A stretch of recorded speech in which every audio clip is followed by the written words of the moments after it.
அனைவருக்கும் குமாருடைய அன்பு வணக்கங்கள். Friends, welcome to Kumar TNPSC YouTube channel. Friends, இன்றைக்கி நம்ம என்ன பார்க்க போகிறோம்னா 8ஆம் வகுப்பு தமிழ் பகுதியில் இருக்கிற 7வது இயல் பகுதியிலேருந்து இன்றைக்கி தேர்வு. இன்றைய தேர்வில் 70 கேள்வியை நான் எடுத்து வந்திருக்கேன். இந்த 70 கேள்வியையும் நீங்கள் முழுமையாக அட்டன் பண்ணி முடிச்சுட்டு எத்தனை கேள்விக்கு உங்களுக்கு ஆன்சர் தெரிஞ்சது அப்படிங்கிறத மறக்காமல் கமெண்ட்டில் போட்டுவிடுங்க. ஃப்ரெண்ட்ஸ், இதே மாதிரி 6ஆம் வகுப்புக்கும் 7ஆம் வகுப்புக்கும் 8ஆம் வகுப்பு முதல் 6 இயல்களுக்கும் நம்ம வீடியோ போட்டிருக்கோம். அதுக்கான லிங்க்கு ஃபஸ்ட்டு கமெண்ட்டில் இருக்குது. நீங்கள் வேணும்னா செக் பண்ணி பாருங்கள். ஃப்ரெண்ட்ஸ், நம்ம சேனலை சப்ஸ்கிரைப் பண்ணாத நண்பர்கள் குமார் டிஎன்பிஎஸ்சி நோட்ஸ் அப்படிங்கிற இந்த சேனலையும், குமார் டிஎன்பிஎஸ்சி அகாடமி அப்படிங்கிற இன்னொரு சேனல் இருக்குது. அதில் ஜிகே பகுதியிலேருந்து நம்ம கேள்விகளை போட்டுட்ருக்கோம். அதையும் நீங்கள் ஃபாலோ பண்ணிக்கோங்க. ரெண்டுமே நம்ம சேனல் தான். ஃப்ரெண்ட்ஸ், வீடியோ பிடிச்சிருந்தால் லைக் போடுங்க. ஃப்ரெண்ட்ஸ், வீடியோ எப்படி இருந்தது அப்படிங்கிறதையும் கமெண்ட்டில் போட்டுவிடுங்க. வீடியோவுக்கு முடிஞ்சால் ஹைப் அப்படிங்கிறதையும் கொடுங்க. சரி, ஓகே, இன்றைய டெஸ்ட்டுக்குள்ளே போகலாமா? எல்லோரும் தயாராக இருக்கீங்களா? கேள்விகளை கேட்கலாமா? சரி, ஃபஸ்ட்டு கேள்வியை பாருங்கள். எரிகொள் மரளிக்கொள் ஊழியின் கடை. இது பார்த்திங்கன்னா கலிங்கத்து பரணியில் இருக்கிற ஒரு பாட்டு வரி. இந்த வரியில் வரக்கூடிய மரளி என்ற சொல்லின் பொருள் என்ன? மரளி என்ற சொல்லின் பொருள் காலன். மரளி அப்படின்னா காலன். அடுத்து 2வது கேள்வி. தமிழ்நாட்டுக்கு கரும்பை கொண்டு வந்தவர்களின் பரம்பரையில் வந்தவர் யார்? தமிழ்நாட்டுக்கு கரும்பை கொண்டு வந்தவங்க யார்? அவங்களுடைய பரம்பரையில் வந்தவர் யார்? விடையை பார்க்கலாங்களா? விடை சத்திய புத்திரர். இதை ஏன் இப்படி கேள்வியாக கேட்டிருக்கேன் அப்படின்னா, நீங்கள் 11th எத்திக்ஸ் புத்தகத்தில் படிச்சிருப்பீங்க. அசோகருடைய கல்வெட்டுகளில் அதியமான் அவரை பற்றி சத்தியபுத்திரர்னு குறிப்பிட்டிருக்காங்க. அப்போ சத்தியபுத்திரர் என்பது அதியமானை குறிக்கும். சரிங்களா? இதை படிக்கிறீங்கன்னா பார்த்துக்கோங்க. நம்முடைய main channel Kumar TNPSC academy, அந்த சேனலில் எத்திக்ஸுக்கும் வீடியோ போட்டிருக்கோம். செக் பண்ணி பாருங்கள். சரி, அடுத்து 3வது கேள்வியை பாருங்கள். அறுவர் வருவர் என இறைஞ்சினர், அபயம் அபயம் என நடுங்கியே. இந்த பாட்டு வரியில் இருக்கிற அறுவர் எனப்படுபவர் யார்? அறுவர் என்ற சொல் யாரை குறிக்கும்? விடையை பார்க்கலாங்களா? அறுவர் அப்படின்னா தமிழரை குறிக்கும். அறுவர் அப்படின்னா தமிழர். அடுத்து 4வது கேள்வி. சிறியிலை நெல்லி தீங்கின குறியாது என்று பாடியவர் யார்? சிறியிலை நெல்லி தீங்கின குறியாது, இப்படி பாடியவர் ஔவையார். ஔவையார். அடுத்து 5வது கேள்வி. சிலர் வழி தேடி வன்பிலம் இழிவர். இந்த வரியில் இருக்கிற பிலம் என்ற சொல்லின் பொருள் என்ன? பிலம் என்ற சொல்லின் பொருள் மலைக்குகை. பிலம் என்றால் மலைக்குகைங்கிற அர்த்தம் வருகிறது. அடுத்து 6வது கேள்வியை பாருங்கள். சரியான கூற்றை கண்டறிக. கூற்று 1, சுட்டு திரிபுகளின் பின் வல்லினம் மிகும். கூற்று 2, வினா திரிபை அடுத்து வல்லினம் மிகாது. இந்த 2 பாயிண்டில் எது சரி எது தவறு? இது இலக்கண கேள்விங்க. விடையை பார்க்கலாங்களா? விடை சுட்டு திரிபுகளின் பின் வல்லினம் மிகும், இது சரி. வினா திரிபை அடுத்து வல்லினம் மிகாது என்பது தவறு. வல்லினம் மிகும். வல்லினம் மிகும் இடம், மிகா இடம், இந்த 2ஐயும் பார்த்துக்கோங்க ஃப்ரெண்ட்ஸ்.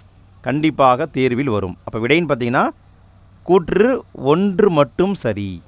அடுத்து 7வது கேள்வி. கரி கரி பொருள் வேறுபாடு அறிக. இந்த கரினா என்ன? இந்த கரினா என்ன? விடையை பார்க்கலாங்களா? இந்த கரி என்பது மிளகை குறிக்கும். மிளகு. இந்த கரி என்பது யானையை குறிக்கும். இதுதான் விடை.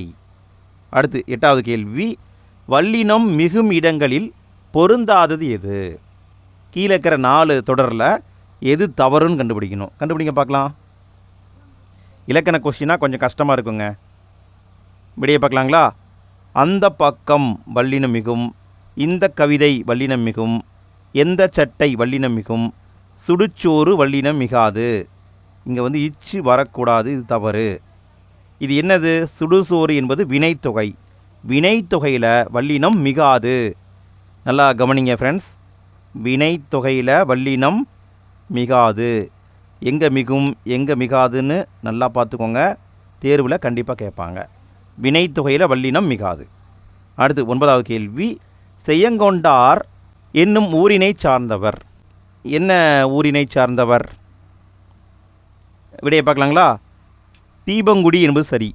ஜெயங்கொண்டார் தீபங்குடி என்னும் ஊரினை சார்ந்தவர். அடுத்து 10வது கேள்வி, சரியான கூற்றை கண்டறிக. கூற்று 1, 2ஆம் வேற்றுமை விரியில் வல்லினம் மிகும். கூற்று 2, 4ஆம் வேற்றுமை விரியில் வல்லினம் மிகும். இந்த ரெண்டில் எது சரிங்க? விடையை பார்க்கலாங்களா? நல்லா கவனிங்க ஃப்ரெண்ட்ஸ். 2ஆம் வேற்றுமை 4ஆம் வேற்றுமையில் வல்லினம் மிகும். எங்கே மிகும்னா விரியில் வல்லினம் மிகும். 2ஆம் வேற்றுமை விரிந்து வந்தாலும் 4ஆம் வேற்றுமை விரிந்து வந்தாலும் கண்டிப்பாக வல்லினம் மிகும். அப்போ விடைன்னு பார்த்தீங்கன்னா இரண்டுமே சரிதான். அடுத்து 11வது கேள்வி, ஜெயங்கொண்டார் எந்த மன்னனின் அவை புலவராக இருந்தார்? கலிங்கத்து பரணியை எழுதியவர் ஜெயங்கொண்டார். அவர் எந்த மன்னனுடைய அவையில் புலவராக இருந்தார்னு கேட்டிருக்காங்க. விடை முதலாம் குலோத்துங்க சோழன். முதலாம் குலோத்துங்க சோழன். அடுத்து 12வது கேள்வி, வல்லினம் மிகா இடங்களில் பொருந்தாதது எது? கீழே இருக்கிற 4 தொடரில் எது தவறு? விடையை பார்க்கலாங்களா? எழுது பொருள் வல்லினம் மிகாது, தாய் தந்தை இங்கே வல்லினம் மிகாது, வெற்றிலை பாக்கு வல்லினம் மிகாது, எழுதா பாடல் வல்லினம் மிகும். அதனால் இது தவறு. சரிங்களா? எழுதா பாடல் அப்படிங்கிறது ஈறுகட்ட எதிர்மறை பெயரெச்சம். ஈறுகட்ட எதிர்மறை பெயரெச்சத்தில் வல்லினம் மிகும். நல்லா பாருங்கள் ஃப்ரெண்ட்ஸ், ஈறுகட்ட எதிர்மறை பெயரெச்சத்தில் வல்லினம் மிகும். அடுத்து 13வது கேள்வி, பரணிக்கோர் ஜெயங்கொண்டான் என்று பாராட்டியவர் யார்? ஜெயங்கொண்டார் அவரை பரணிக்கோர் ஜெயங்கொண்டான் என்று பாராட்டியவர் யார்? விடையை பார்க்கலாங்களா? விடை பலபட்டடை சொக்கநாத புலவர். பரணிக்கோர் ஜெயங்கொண்டான் என்று பாராட்டியவர் பலபட்டடை சொக்கநாத புலவர். அடுத்து 14வது கேள்வி, வல்லினம் மிகா இடத்தை கண்டறிக. எந்த இடத்துல வல்லினம் மிகாதுன்னு கண்டுபிடிக்கணும். கண்டுபிடிக்க பார்க்கலாம். விடையை பார்க்கலாங்களா? ஊமை தொகையில் வல்லினம் மிகும், உருவகத்தில் வல்லினம் மிகும், ஈறுகட்ட எதிர்மறை பெயரச்சத்தில் வல்லினம் மிகும், உம்மை தொகையில் வல்லினம் மிகாது. உம்மை தொகையில் மிகாது. நம்ம முன்னாடி பார்த்தோம் இல்லைங்களா, தாய் தந்தை, இது உம்மை தொகை, தாயும் தந்தையும் அப்படி வந்திருக்கணும். அதே மாதிரி வெற்றிலை பாக்கு, வெற்றிலையும் பாக்கும், அதுவும் பார்த்திங்கன்னா உம்மை தொகை. உம்மை தொகையில் வல்லினம் மிகாது. அதனால் இதுதான் பொருந்தாதது. அடுத்து 15வது கேள்வி, கலிங்கத்து பரணி எத்தனை வகை சிற்றிலக்கியங்களில் ஒன்று? சிற்றிலக்கியம் எத்தனை வகைப்படும்? கலிங்கத்து பரணி என்பது சிற்றிலக்கியம் அந்த கேட்டகரியில் வருது. விடையை பார்க்கலாங்களா? சிற்றிலக்கியம் 96 வகைப்படும். கலிங்கத்து பரணி 96 வகை சிற்றிலக்கியங்களில் ஒன்று. அடுத்து 16வது கேள்வி, சரியான கூற்றை கண்டறிக. கூற்று காரணம் டைப்பில் கொடுத்துருக்காங்க. கூற்று, தமிழ் தாய் இதில் வல்லினம் மிகுந்துள்ளது. காரணம், ஊமை தொகையில் வல்லினம் மிகும். இந்த ரெண்டில் எது சரின்னு கண்டுபிடிங்க பார்க்கலாம். விடையை பார்க்கலாங்களா? தமிழ் தாய் இதில் வல்லினம் மிகுந்திருக்கான்னு கேட்டால் மிகுந்திருக்கு. இங்கே பாருங்கள், இத்து அப்படிங்கிறது வந்திருக்கு, அதனால் வல்லினம் மிகுந்திருக்கு. காரணம் என்னன்னு பார்த்தீங்கன்னா, ஊமை தொகையில் வல்லினம் மிகும். இதுவும் சரிதான். ஆனால் தமிழ் தாய் என்பது ஊமையான்னு கேட்டால் ஊமை தொகை கிடையாது, இது உருவகம். சரிங்களா? தமிழ்தாய் என்பது என்னதுங்க? தமிழ்தாய் என்பது உருவகம். அதனால் இங்கே இரண்டுமே சரிதான், ஆனால் சரியான விளக்கம் அல்ல. கூற்று காரணம் இரண்டும் சரி, ஆனால் சரியான விளக்கம் அல்ல. அடுத்து 17வது கேள்வி, தமிழில் முதலில் எழுந்த பரணி நூல் எது? தமிழில் முதல்ல எழுதப்பட்ட பரணி நூல் கலிங்கத்து பரணி. கலிங்கத்து பரணி. அடுத்து 18வது கேள்வி, எண்ணு பெயர்களில் எந்த 2 எண்களுக்கு மட்டும் வல்லினம் மிகும்? எண்ணு பெயர்னா 1, 2, 3, 4, 5 இப்படி சொல்லிட்டே போகிறோம் இல்லைங்களா, அதான் எண்ணு பெயர். எந்தெந்த எண்களுக்கு பின்னாடி வல்லினம் மிகும், இதான் கேள்வி. விடையை பார்க்கலாங்களா? விடை 8, 10 இந்த எண்களுக்கு பிறகு வல்லினம் மிகும். 8 தொகை இத்து வரும், 10 பாட்டு இப்போ வரும். அப்போ 8, 10 இந்த 2 சொல்லுக்கு பின்னாடி கண்டிப்பாக வல்லினம் மிகும். அடுத்து 19வது கேள்வி, கருணாகர தொண்டைமான் எந்த மன்னரின் படைத்தலைவர்? கருணாகர தொண்டைமான் இவர் யார் அப்படின்னா, இவர் தான் கலிங்கத்தின் மீது போர் தொடுத்து சென்ற படைத்தளபதி.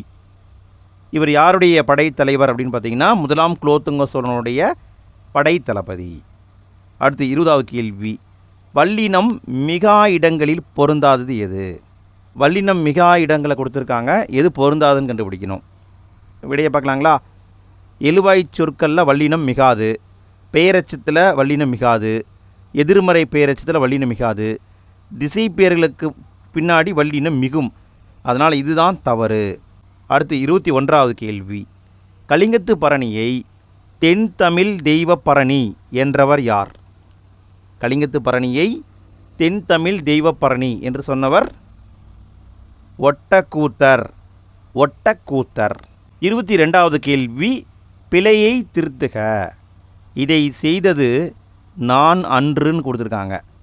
இங்கே அன்று அப்படிங்கிறது வருமானு கேட்டால் வராது. அன்று வரக்கூடாது, வேறு ஒரு சொல் தான் வரணும். என்ன சொல்லுன்னு கண்டுபிடிக்கணும். கண்டுபிடிச்சிங்களா? விடையை பார்க்கலாங்களா? அல்லேன் அப்படிங்கிறது தான் சரி. இதை செய்தது நான் அல்லேன், இப்படி தான் வரணும், இதுதான் சரி. அடுத்து 23வது கேள்வி, கலிங்கத்து பரணி எந்த தாலிசையால் பாடப்பட்டது? கலிங்கத்து பரணி என்பது தாலிசையால் தான் பாடப்பட்டிருக்கு. எந்த நில தாலிசையால் பாடப்பட்டிருக்குன்னா கலித்தாலிசையால் பாடப்பட்டுள்ளது. கலித்தாலிசை. அடுத்து 24வது கேள்வி, பிழை திருத்துக. பானையை உடைத்தது கண்ணன் அல்ல. பானையை உடைத்தது கண்ணன் அல்ல. அல்ல அப்படிங்கிறது வரணுமான்னு கேட்டால் வரக்கூடாது. அல்ல என்பது வரக்கூடாது. அப்போ என்ன சொல் வரணும்? விடையை பார்க்கலாங்களா? அல்லன் அப்படிங்கிறது தான் வரணும். பானையை உடைத்தது கண்ணன் அல்லன். அடுத்து 25வது கேள்வி, கலிங்கத்து பரணி எத்தனை தாளிசைகளில் கொண்டது? கலிங்கத்து பரணி என்பது எத்தனை தாளிசைகளை கொண்டது? விடையை பார்க்கலாங்களா? 599 தாளிசைகள் கொண்டது. கலிங்கத்து பரணி 599 தாளிசைகள் கொண்டது. அடுத்து 26வது கேள்வி, பிழை திருத்துக. மல்லிகை குளத்தில் பூக்கும் மலர் அல்லை. அல்லைன்னு வருமான்னு கேட்டால் வராது. அல்ல அப்படிங்கிறது தான் வரணும். மல்லிகை குளத்தில் பூக்கும் மலர் அல்ல, இப்படி தான் வரணும், இதுதான் சரி. அடுத்து 27வது கேள்வி, போர் முனையில் எத்தனை யானைகளை கொன்ற வீரனை பாடுவது பரணி ஆகும்? பரணி அப்படிங்கிற நூல் ஒரு வீரனுடைய புகழை பாடுற மாதிரி தான் எழுதப்படும். போர் முனையில் 1000 யானைகளை கொன்ற ஒரு வீரனைத்தான் புகழ்ந்து பாடுவாங்க. அப்படி பாடினா தான் அதை பரணின்னு சொல்லுவாங்க. 1000 யானைகள். அடுத்து 28வது கேள்வி, பிழை திருத்துக. சித்தர்கள் செயற்கையை விரும்பியவர்கள் அல்லோம். அல்லோம்னு கொடுத்துருக்காங்க. அல்லோம் வருமானு கேட்டால் வராது. சித்தர்கள் செயற்கையை விரும்பியவர்கள் அல்லர். சித்தர்கள் அப்படின்னு பன்மையில் ஆரம்பிச்சிருக்காங்க. அப்போ முடிவும் பன்மையில் தான் வரணும். அல்லர் என்பது தான் சரி. அடுத்து 29வது கேள்வி, சிங்கம் எதில் வாழும்? சிங்கம் எங்கே வாழும்? சிங்கம் குகையில் தான் வாழும். குகைக்கான பெயர் என்னங்கிறத கண்டுபிடிக்கணும். விடையை பார்க்கலாங்களா? சிங்கம் முளையில் வாழும். முளை அப்படின்னா குகை, முளை அப்படின்னா குகை. அப்போ சிங்கம் குகையில் வாழும். அடுத்து 30வது கேள்வி, பிழை திருத்துக. பகைவர் நீவிர் அல்லர். நீவிர் அல்லர், இது சரியா அப்படின்னு கேட்டிங்கன்னா சரி கிடையாது. அல்லர் அப்படிங்கிறது வரக்கூடாது, வேறு ஒரு சொல் தான் வந்திருக்கணும். அப்போ விடைன்னு பார்த்தீங்கன்னா அல்லீர் அப்படின்னு தான் வந்திருக்கணும், இதுதான் சரி. பகைவர் நீவிர் அல்லீர். அடுத்து 31வது கேள்வி, கலிங்க வீரர்களிடையே தோன்றிய உணர்வு எது? கலிங்க வீரர்கள்ட்ட உருவான உணர்வு அச்சம். அவங்க தமிழர்களை பார்த்து பயந்தார்கள். அடுத்து 32வது கேள்வி, வெங்கரி பிரித்து எழுதுக. வெங்கரி பிரிங்க பார்க்கலாம். விடையை பார்க்கலாங்களா? வெம்மை கூட்டல் கரி வெங்கரி. அடுத்து 33வது கேள்வி, தாங்கள் படிக்க வேண்டிய புத்தகங்கள் இவை. இங்கே என்ன சொல் வருங்க? நீங்கள் தான் கண்டுபிடிக்கணும். தாங்கள் படிக்க வேண்டிய புத்தகங்கள் இவை. அல்ல அப்படிங்கிறது தான் சரி. அல்ல, தாங்கள் படிக்க வேண்டிய புத்தகங்கள் இவை அல்ல, இதுதான் சரி. அடுத்து 34வது கேள்வி. என்றிருள் பிரித்து எழுதுக. என்றிருள் விடை பார்க்கலாங்களா? விடை என்று கூட்டல் இருள். என்று கூட்டல் இருள். அடுத்து 35வது கேள்வி. உங்களோடு வருவோர், இங்கே என்ன சொல் வருங்க? அல்லோம். இங்கே என்ன சொல் வரும்? எடுத்து கண்டுபிடிக்கணும். கண்டுபிடிங்க பார்க்கலாம். விடையை பார்க்கலாங்களா? உங்களோடு வருவோர் நாம் அல்லோம். நாம் அப்படிங்கிற வார்த்தை வந்தால் தான் அடுத்து அல்லோம் அப்படிங்கிறது வரணும். நாம் அல்லோம் என்பது சரி. அடுத்து 36வது கேள்வி. போல் கூட்டல் உடன்றன சேர்த்து எழுதுக. போல் கூட்டல் உடன்றன. விடை போலுடன்றன. போலுடன்றன. அடுத்து 37வது கேள்வி. மணிமேகலை செல்வ வாழ்வை விரும்பியவள், இங்கே என்ன சொல்வாருங்க?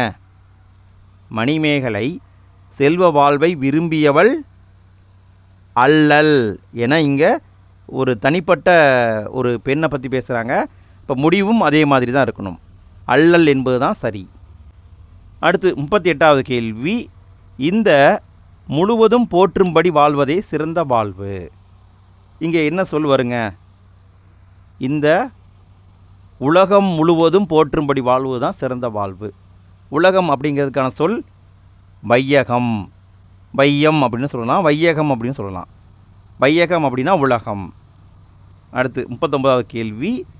ஈ மொய்த்த பண்டங்கள் உடலுக்கு நன்மை செய்வன. இங்கே என்ன சொல்வாருங்க? கண்டுபிடிங்க பார்க்கலாம். ஈ மொய்த்த பண்டங்கள் உடலுக்கு நன்மை செய்வன அல்ல அப்படிங்கிறது சரி. அல்ல. அடுத்து 40வது கேள்வி. சீவன் இல்லாமல் பிரித்து எழுதுக. சீவன் இல்லாமல். விடையை பார்க்கலாங்களா? விடை சீவன் கூட்டல் இல்லாமல். சீவன் கூட்டல் இல்லாமல். 41வது கேள்வி. இந்த நிலத்துக்கு உரிமையாளர் அல்லை. இங்கே என்ன சொல்வாருங்க? கண்டுபிடிங்க பார்க்கலாம். இந்த நிலத்துக்கு உரிமையாளர் நீ அல்லை என்பது தான் சரி. நீ அல்லை. அடுத்து 42வது கேள்வி. இதம் கூட்டல் தரும் சேர்த்து எழுதுக. இதம் கூட்டல் தரும். விடையை பார்க்கலாங்களா? விடை இதந்தரும். இதந்தரும். அடுத்து 43வது கேள்வி. பொறுத்துக. கலைச்சொற்களை பொருத்தணும். ரொம்ப சிம்பிளாக தான் கொடுத்துருக்காங்க. விடையை பார்க்கலாங்களா? குதிரை ஏற்றம் அப்படின்னா இக்வெஸ்டின். கதாநாயகன் அப்படின்னா த ஹீரோ. முதலமைச்சர்னா சீஃப் மினிஸ்டர். தலைமை பண்புனா லீடர்ஷிப். அடுத்து 44வது கேள்வி. அன்னம் விடுத்தூது என்ற இதழை நடத்தியவர் யார்? அன்னம் விடுத்தூது என்ற இதழை நடத்தியவர் மீ ராசேந்திரன். மீரா அப்படிங்கிற மீ ராசேந்திரன். அடுத்து 45வது கேள்வி. முதல் மதிப்பெண் வாங்கியது நீ. இங்கே என்ன சொல்வாருங்க?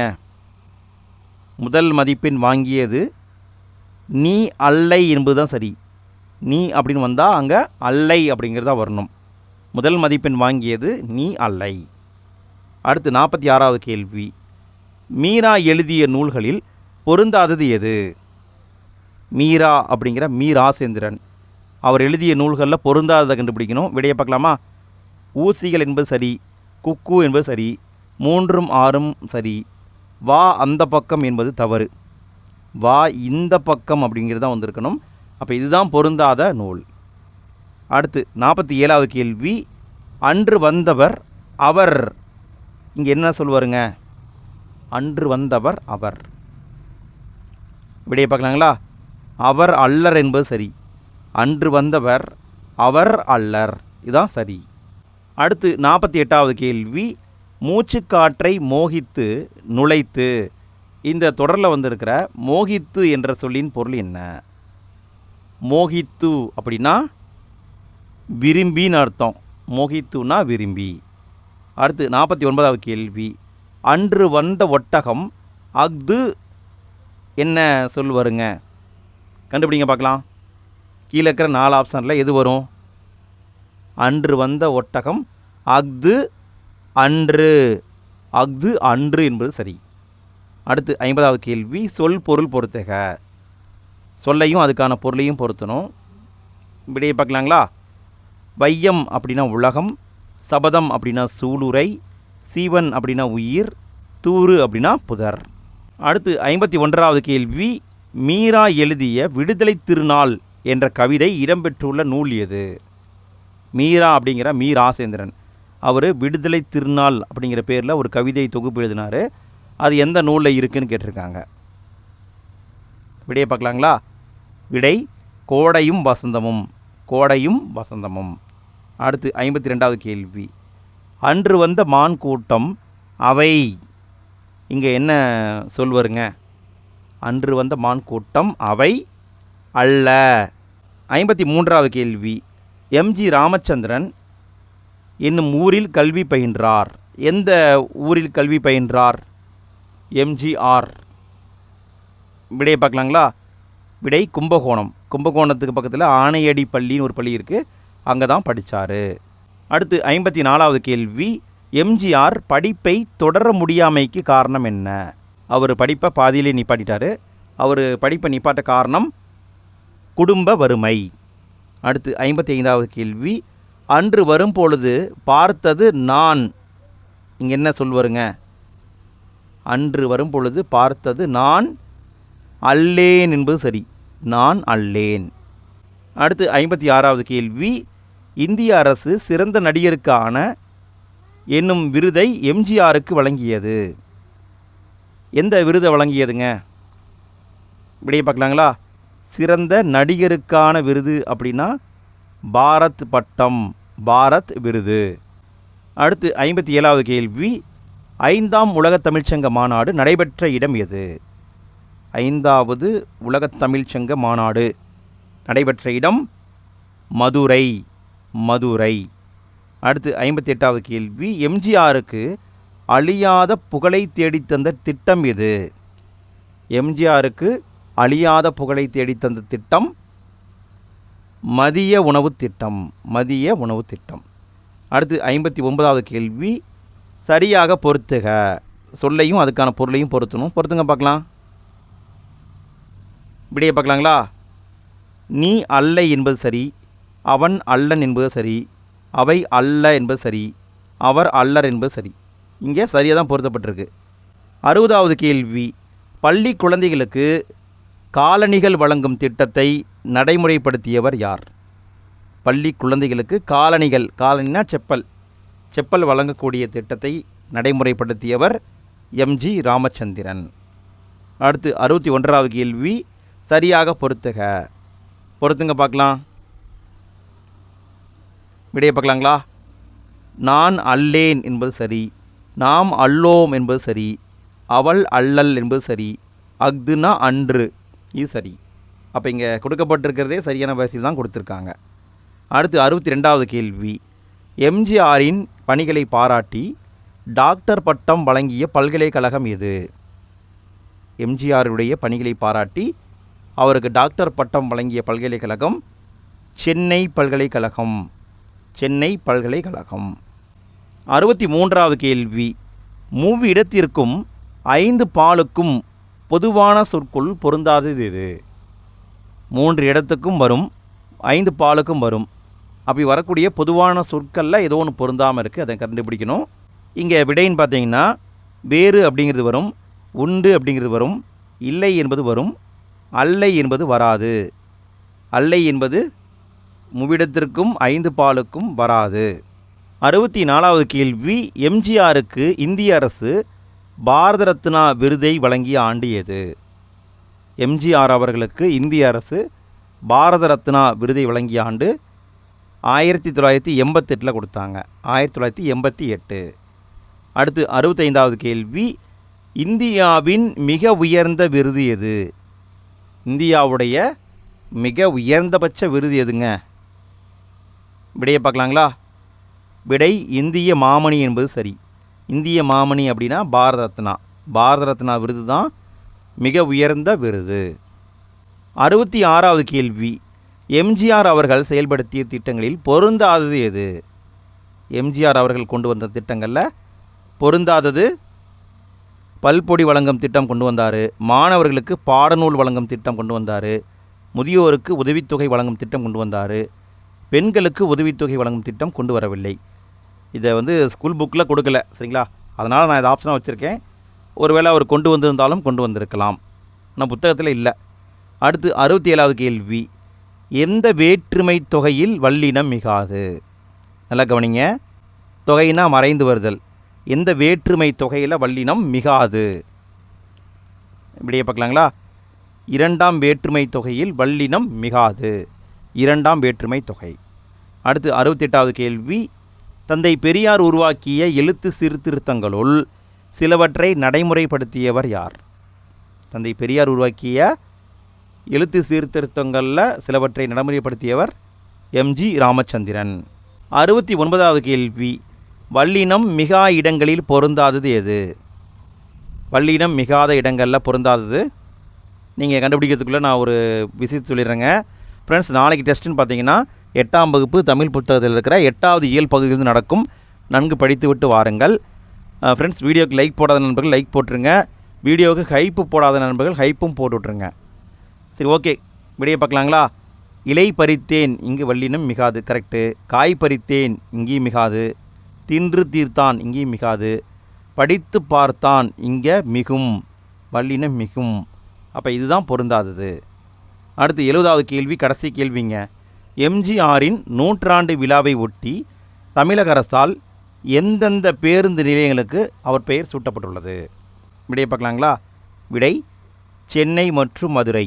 சென்னை, மதுரை பேருந்து நிலையங்களுக்கு அவருடைய பெயரை வச்சுருக்காங்க. ஓகே ஃப்ரெண்ட்ஸ், இன்றைய டெஸ்ட்டில் எத்தனை கேள்விக்கு சரியான ஆன்சர் போட்டீங்க அப்படிங்கிறத மறக்காமல் கமெண்ட்டில் போட்டுவிடுங்க.